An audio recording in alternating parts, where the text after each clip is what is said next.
guerra actual se juega en algoritmo, en inteligencia artificial. Y lo que está clarísimo es que Europa no puede quedarse atrás en todo este desarrollo. Así que vamos a avanzar con la mesa redonda, precisamente, que aborda las cuestiones de geopolítica y geoestrategia en esta jornada de centros de datos. Y lo vamos a hacer con los siguientes expertos. Tenemos a Lex Coors, presidente de la EUDCA, la Asociación Europea de Centros de Datos, Tom Glover, de JLL, Michäel Reffay, director general de France Data Center, y Emilio Díaz, de Spain DC. Modera la mesa Begoña Villacís. And just a quick heads up, because this next roundtable discussion will be fully in English. Tú aquí. estás aquí, sí. Esto está un poco raro, ¿no? Sí.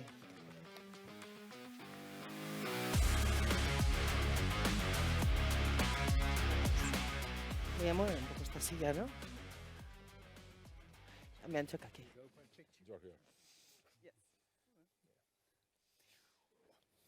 Well, thank you so much. It's a pleasure to have you here because, well, you probably know all of them, but they're the main voices, the most important voices in their own countries.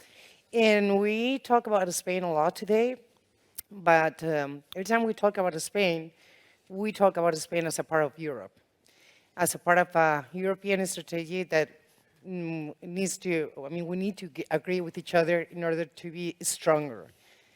Am I well seated? Can you see Lex Coors? Is everything okay? I just moved my chair. Okay, so we're going to talk about it. We're going to talk about competition. We're going to talk about investment. We're going to talk about sovereignty. We're going to talk about digital infrastructure. So I want to start with a question, which I think is very important nowadays. Do you really think Europe is in the right path to compete for digital infrastructure? Do you think we're doing homework? Lex? So let's step back here for a moment and let's think about what we're trying to do. So we are the builders of the digital economy society, and that's global. So for a very long time, it was okay to be global. At a certain moment, the world changed.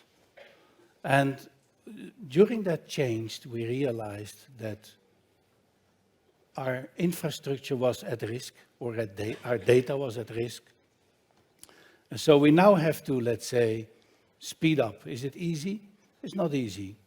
Are there plans? There's definitely plans. And the good thing is, if you look at the EUDCA, we're working with with the country trade associations, such as Spain DC. We are truly united. We also have to thank, let's say, the American president for that, in a way, because, well, don't forget that by basically telling us to do our own business and make sure that we cannot only count anymore on the US, we had to reunite, and we were reunited. We even included the UK to it again, sitting next to me. You know, so are we too late? That depends. Because I believe personally that by 2029, the cognitive capabilities of AI will surpass the human brain. And if you really think about it, that means we will have no idea what it's thinking at that moment. So if we're not set up, if we do not have infrastructure available at that time, we have an issue. So we need to speed up. We have intense conversations at the European Commission as the EUDCA. We have intense conversations in country, and we have monthly calls with the trade associations, such as Spain DC, where we exchange on a horizontal way. This is going on in country. Is it aligning with Europe? Europe the other way around? Is it aligning with country? How can we streamline this? Because if you have 27 member states and everyone is doing, let's say, their own thing, we will have 27 interpretations of a directive or a regulation, and that's never good. So, yes, are we too late? That will be the question. Are we doing everything we can? Absolutely, yes. Well, I will say I totally agree with you. you're right. But you end up saying one thing that I think we all realize that is happening. Civil society is doing homework. Associations, we are doing the homework. Companies, they are doing the homework. The thing is that, are we speaking enough? Are they understanding, are the governments in Europe understanding this in order to do the homework? Because I'm going to ask you the same question that has to do a lot with this, is are regulations in Europe actually helping or not to attract investment in critical infrastructure? You're next. Yeah. Okay. Well, first of all, I'd like to thank Lex for including me in Europe. We're old friends. It was still one of the biggest, let's just shoot ourselves in the foot moments in 2016, but that's a whole different conversation. The geopolitical situation we're faced with at the moment is very much a China, America, Europe type of scenario. And there's obviously other countries and regions in the conversation as well. And regulation, I think if you just take one piece, the AI Act that's in play at the moment in Europe, the way that China views AI and its development, its evolution, being very much in its embryonic stages, but to Lex's point again, 2029 surpassing human sort of consciousness perhaps, definitely a possible reality we are faced with. You have the Chinese sort of mentality around AI and regulation, which is do what the hell you want to do, as long as it's in the interest of China. You've got the American point of view, which is do whatever you want to do, period. And if it isn't legal today, we'll make it legal. And then you've got the European view, which is let's regulate. And it's a question that I pondered on a little bit, because AI has been around for 2-3 decades. It's only become mainstream in the last sort of 4 or 5 years because of the chip processing capabilities out there. And therefore, a lot of the innovation that we're starting to see, and it is still very early days, my concern about legislation around this topic is that you will stifle innovation and you'll allow other parts of the world geopolitically to take advantage because they don't have the same constraints that within Europe we might be placing around it. So first sort of thought is that whilst legislation and regulation is an important factor to consider, and indeed as technologies and industries evolve, legislation should be brought in to bear to address the abuse sometimes of those innovations. I do question whether it's necessary in its early days. The second thing I'll just touch on briefly is the data sovereignty aspect of the conversation that you've alluded to already, and how countries legislate for that. We're starting to see the idea of digital embassies being created where in particular countries where the legislation around data sovereignty is quite strict, certain Western companies can't effectively operate because they, in effect, would be breaking their contract with you and I. Mm-hmm. And therefore, the concept of digital embassies is starting to come up, which again, interesting ways to sort of circumnavigate country challenges. Politically, in the UK, and I'll pick on the UK just for a second now, what I have seen in the last sort of year and a half is we've gone from a Conservative government to a Labour government, and it's interesting to observe the change in view around the digital world, where the Conservative government seemed to be unsupportive of the development of data centres from a regulatory point of view, and especially from a planning point of view. A 180 has almost taken place. Well, in Spain, that is not happening, because actually we spoke to the most conservative party, and they're very supportive. They are very supportive. They are in the UK, they're very supportive now. Yeah. So the Labour Party's planning approach to data centres has become to open it up, creating AI zones and things of that nature. It all depends on what vector you use. For example, if you explained in that we are talking about sovereignty, that's something they do understand and they do support. So I'll say that each party has a way to understand things, and you just need to be smart enough to find it. And that takes me to another place. Yeah, before we go there, I do want to say that legislation, European legislation, is also a kind of a blueprint, because don't forget that we have energy shortage. If the EED would not have been there, the energy shortage would even have been worse. So it also helps us in a way, although it is a burden, it's a reporting burden, it's a control burden, there is also, let's say, a kind of a blueprint in that to do things better for the future. That is totally right. But the thing is that I just want to talk about, I want to bring one data that I just point out, Manu Marin, and regarding how many data centers, what percentage of the cake we have.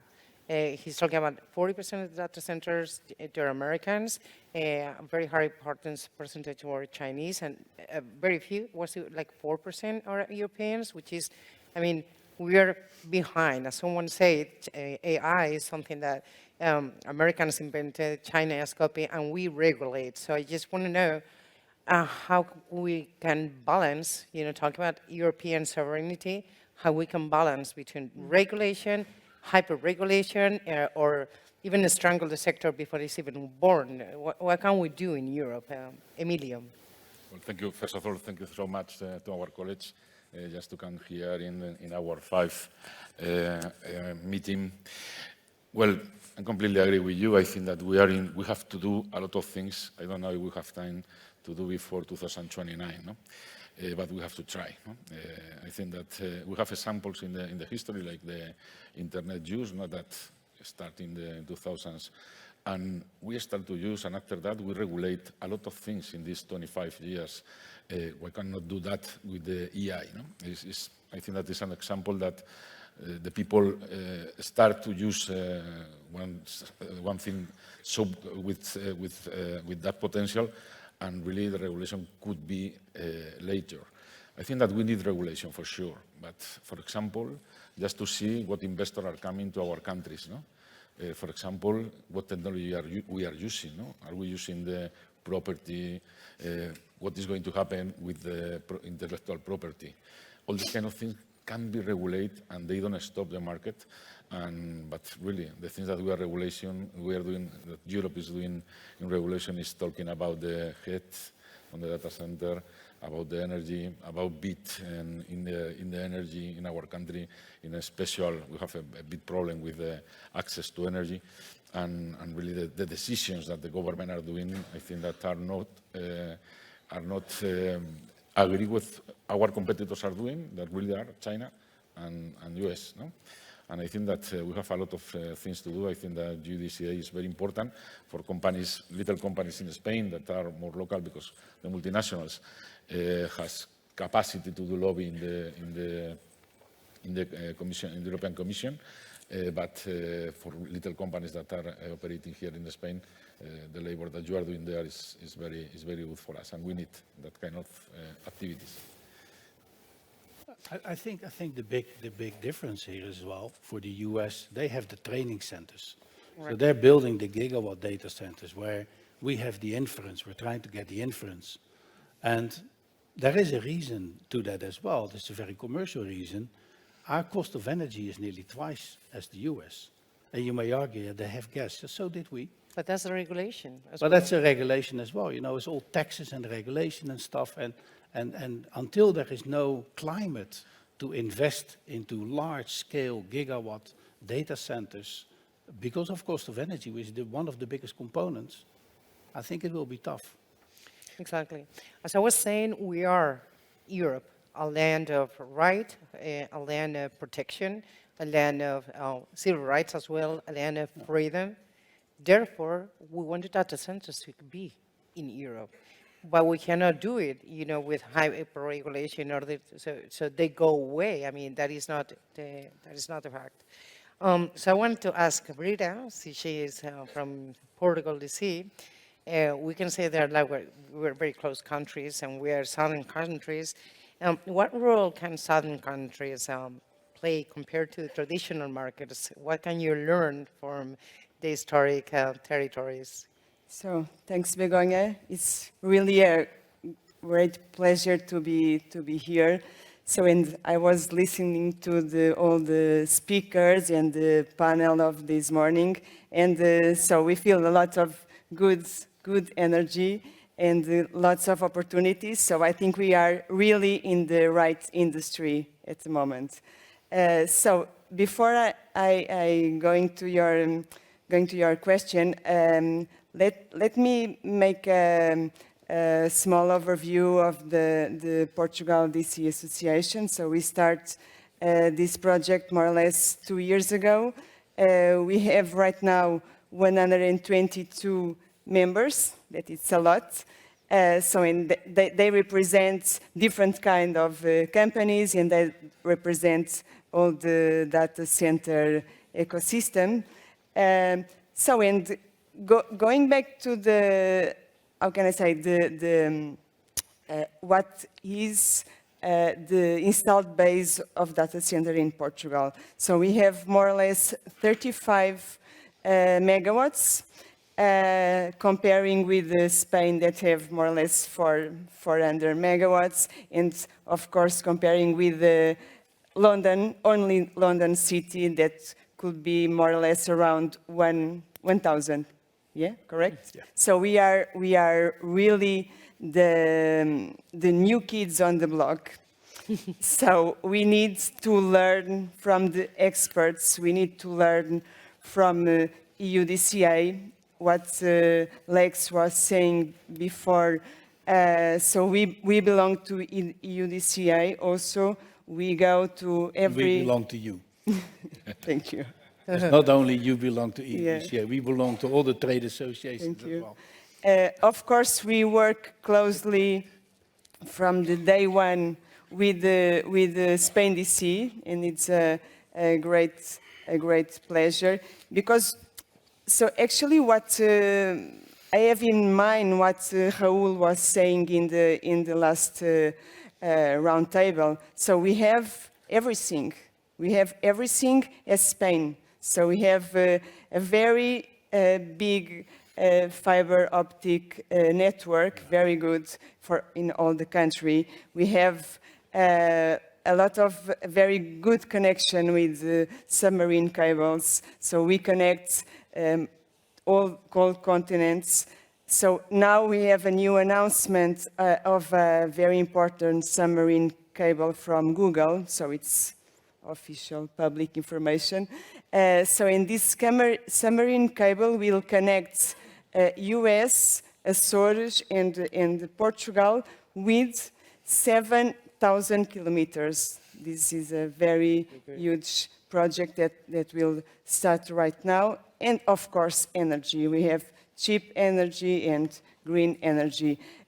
So with this, of course, we learn, as I said before, we learn a lot for more mature markets, and we need to involve, as Spain do very well, the public institution, and also not to over and hyper-regulate. This is also the key. Thank you so much, Rita. Well, Emmanuel Macron seems to be one of the governments that are more decided to support the sector. So I want to ask you, should data centers be considered critical infrastructures, and how are you guys doing? What's your experience in countries like yours, like France right now? Yes, thank you. Talk to me about energy as well, please. Thank you, Begoña, and I'm very pleased to be here today to meet up with the Spanish ecosystem that I don't know really well. So thank you for having me today. On your specific question, which will allows me to jump back on the problem of regulation as well. In France, most of the data centers are considered critical infrastructures, which gives them a set of specific disposition in the law for them to operate much more easily under certain conditions. For instance, during the COVID crisis, it was much more easy to have this status-specific laws for data centers. They could much more easily keep operating on an everyday basis. So it facilitates from that point of view. It also protects some of the technology under, I would say, predatory investments and buys out. But this is not, my personal opinion on that is that this idea of critical infrastructure is not necessarily unlocking the market, the French market, enough. So going back on regulation, I think and to answer your first question, we are not on the right path right now. The ecosystems have been facing a huge amount of legislation in the past 20 years. GDPR, free flow of data, DSA, DMA, AI Act. This is way too much regulation and way too much regulatory regulation. What we need in Europe right now is industrial policy and innovation policy that helps unify the single market and unlock innovation so that we gain market share. I think, and that's me speaking after 10 years working in the government and in this sector, I think we're doing too much regulation and we're not able to unlock and leverage the digital single market. Very good. Thank you so much. I like to disagree. Okay, go ahead. Yeah, I think, Be my because guest. I think, yes. You know, I agree with you on the word too much, but you did mention a few like GDPR and others. Imagine we would not have had this. We would have been overrun already. So we have to be thankful as well for the European government to realize, hey, let us protect the civilians of Europe on their data. And so we're now trying to do something with an omnibus to relax, let's say, as well, all the reporting. And not everything can be right, but it's definitely not that everything is wrong and it is too much. For sure, if I may answer, of course, I agree with you, but as you know, in the digital market, there is a winner takes all effect. Yeah. And we are not the winners. Yes, I'll say that when we draw all the legislation, they're thinking about the present, but they are thinking about the future situations that might never come. So it is way too heavy. It's too heavy to the sector, and if you want to build something, you need to let it breathe, and that's something that is not happening right now because, I mean, we are actually being stronger under a lot of legislation. Some of them are very interesting, and of course, I do agree with you, but they just need to be careful with the sector because you don't want to kill it, because you want the companies in order to, for a better world. You want them to be here. You need to have them in Europe better than any other countries. I want to talk about one survey that we just delivered today that we did in Spain to find out the social perception of a data center, because that's something that, I mean, we need to fight against. One fact is that sometimes we feel that the population is against data centers, right? So we just deliver a very good survey with a lot of people being asked, over 2,000, which is for the Spanish population is a very good amount of people. And we were very surprised with the facts because, you know, our grade is 8.7, which is like, it is one of the best grades that the company that these surveys find about this. So the people do have a good perception about data centers. They find that we're useful. It's true that they don't really know what the role we play in their lives, but they do have a very good perception. Command us to communicate a lot more about what we do, how essential we are to their lives, but there is a good perception. According to this, that's actually what's happening in Spain. There is a good perception about data centers. I want to ask everybody about Emilio, about you. How do you see the Spanish market? Is it mature? Is it promising? Is it a good place to invest? How do you see the Spanish market? The Spanish market is definitely promising. If you think about, they have land, they have power, they have a lot of terrestrial cables. Some areas they have the sea cable connections. I think there is, I think from that perspective, it's already a very good region to be in. And actually, it shows itself because you can see it growing after the fact that FLAP D got into trouble on let's say, the negative perception, and on all kind of other things, and let's say, not enough energy in certain regions. Yeah, you have to go somewhere, and Spain was definitely one of the good places. Thank you so much, Lex. Next. I think Spain has been, is, and will continue to be an amazing marketplace. Let's not forget, Spain was on a trajectory at the same rate of growth as London, as Frankfurt, as Amsterdam, if you go back to the early 2010s. Yeah. It then hit a bit of a pause. But the last 4 or 5 years, it's back on track again. Yeah. So the short answer is amazing. And the evidence for that, to support that kind of statement, is if you look at Alcobendas, if you look at the Madrid marketplace, if you look at Barcelona, and you look at then some of the publicly available information from the likes of Microsoft, you know, they're talking about $3.6 billion of capex into the Spanish digital economy. You want to talk about investment, and it's not just Spain, it's the UK, it's Germany, it's France. Where Spain really comes into its own, though, and there's a bit of a potential problem here as well as an absolute opportunity, it's the power. Lots of green, lots of renewables, very low-priced comparative across Europe. That's attractive to data center operators and the big players, NeoCloud, Cloud, you name them. Slight bit of complication, though, around the electricity is how in Spain, compared to the rest of Europe, major countries, the power gets allocated. Instead of it being run by the national grid effectively, the government has got quite a lot of say in it. And that concern that I have is that government, God bless any government around the world, they're bureaucrats and they can slow things down. And when we're talking about an industry that is growing at pace, you don't want things slowing things down. Love the market. It's a great opportunity for anybody here. And we're seeing that in all the numbers we're tracking, from take-up, from pre-leases and pre-lets, all the way through to new construction projects. It's a great market. Just something I want to come back on, though, about that Lex brought up earlier. Okay. Europe has got several schemes, and I know that because we're working on them, around Europe that are significant schemes. We're talking 500 megawatts up to 2.5 gigawatts that are in the pipeline right now. They're not public domain, so I can't go beyond that. But to suggest that Europe isn't attracted, I don't think you were suggesting it, it hasn't attracted some of these big AI, LLM training site interests from overseas. Well, no, these are the companies that are buying these schemes as well.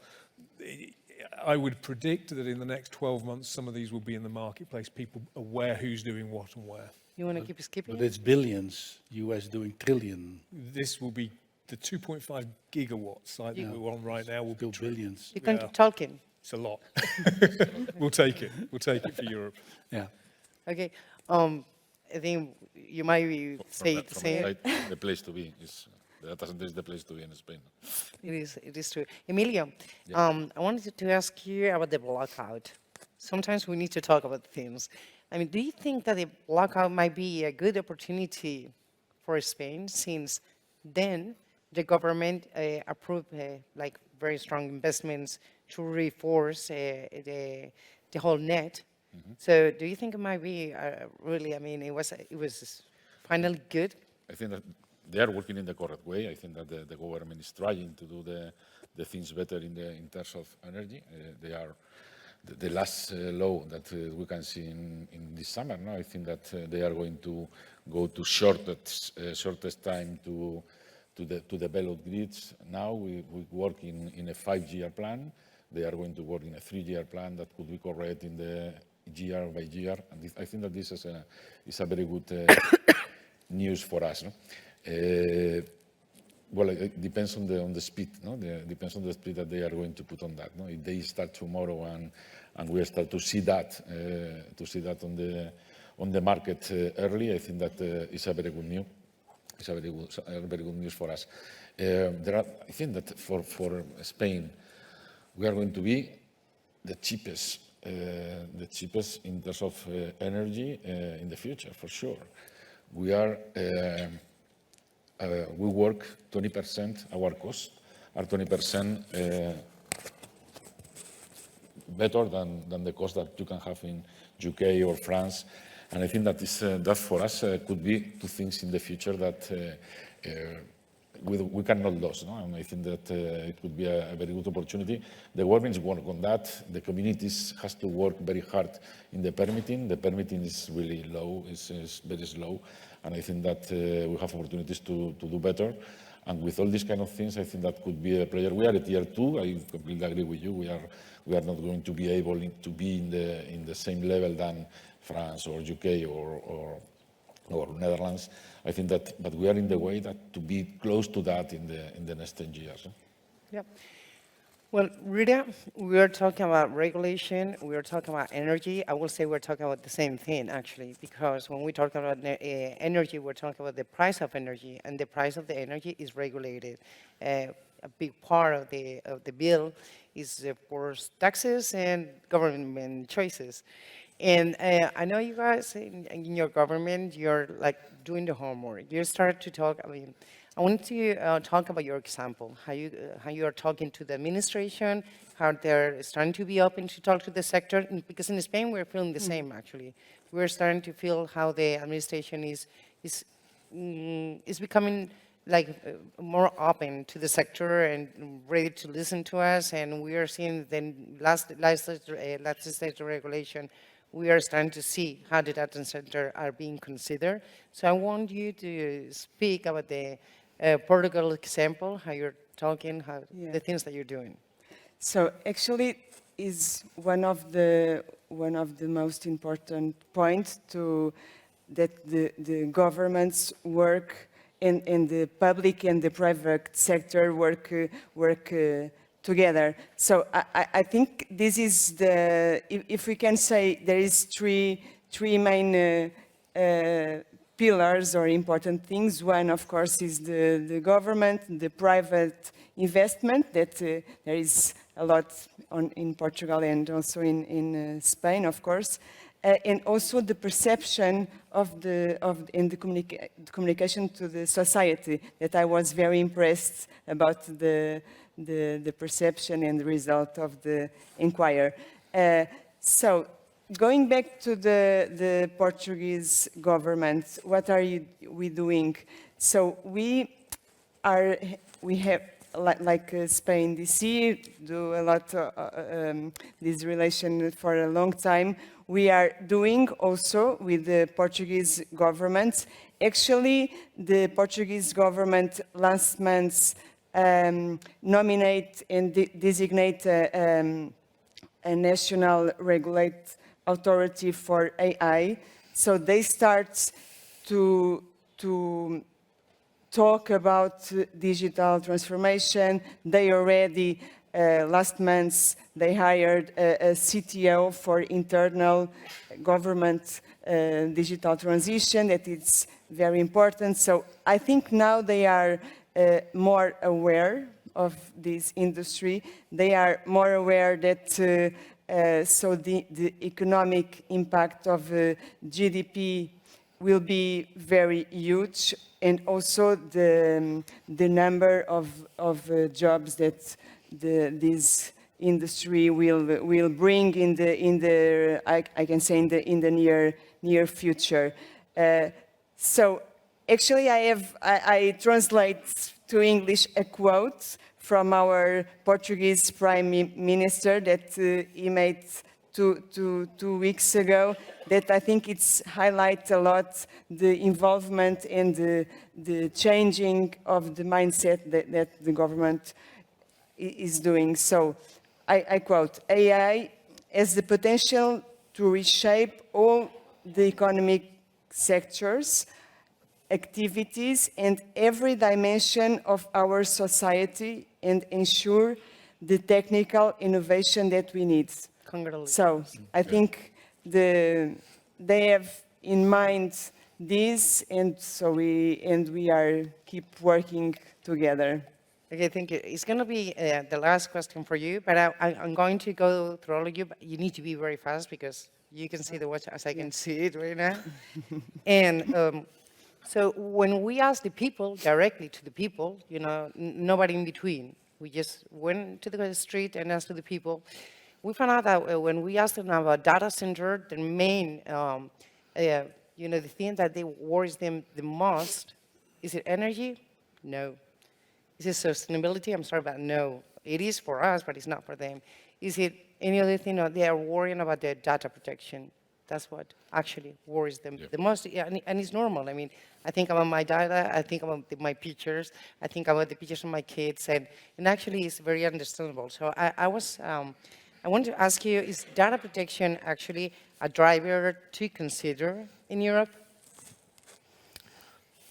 Well, I think what we must acknowledge altogether is that the GDPR is the most strong and complex and protective legal system for citizens. So basically here in Europe, our legal framework is the most reassuring and securing for citizens. This being said, and like I said before, it's a constraint for companies. It's a constraint with regard to AI development. Many big actors of AI keep telling me again and again, because of the GDPR, because of the AI Act, I might not be investing in Europe. But also to comment on what Lex said at the beginning, actually the Trump administration is helping a lot, especially on topics such as the Cloud Act and the way they can interfere with the GDPR. So basically, at the end of the day, whenever big tech players are being challenged by the Trump administration, it might create a favorable momentum for the market. So yes and no. Okay. So we're running out of time? No, we're not. We just did right now. But I just want one sentence from all of you. What do we need to really compete, Europe, to compete in the world? Lex? Working together. Okay, next. Mine's going to be more than one sentence. Oh, my goodness. Okay, well, Too long. We are our own worst enemy. you're right. I mean, Okay? Energy and faster When meeting. we get to the dinner parties and people say, what do you do? And you start off with data centers, they fall asleep. Suggestion, next time somebody asks you what you do, you help grow the digital economy around the world. That's important. That's what we should be positioning ourselves as. And if you want one number from the British government, each 20 megawatt data center contributes between 300 and 400 million pounds worth of GVA per annum to an economy. That's significant. That's what we should be talking about. Emilio? I say energy and faster permitting. So I can say that together, Spain and Portugal as like a united Iberia, I think we are ready to host the digital future. Yeah. Here, here. And maybe echoing what Lex said, we need to leverage the digital single market right now. So I'll say we can compete with each other, but competing together, we're going to be so much stronger. Thank you so much. Thank you.